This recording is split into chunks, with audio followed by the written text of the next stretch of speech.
I still think we're caught up in adult issues and adult fights. One small example, you mentioned your kids are ready to go back to school, chomping at the bit to get there. Michigan is one of the few states that limits the start of school to after Labor Day. Most other states, kids are already in school right now. The districts have the flexibility to set schedules that are based on what's best for these children.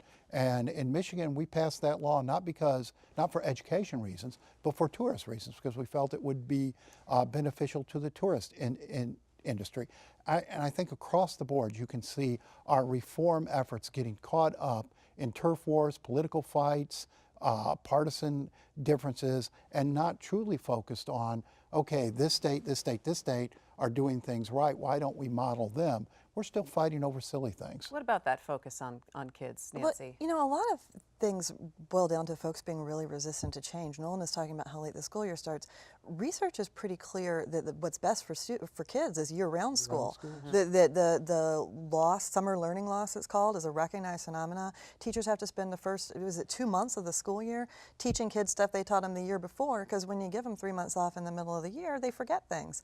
You know, a model more like what the British have, where there are 6-week breaks, a couple of 6-week breaks throughout the year, a couple of 2-week breaks, seems to be a lot more conducive to kids retaining information. People are very resistant to change because we've always had summer vacation. Some people like that nice long break.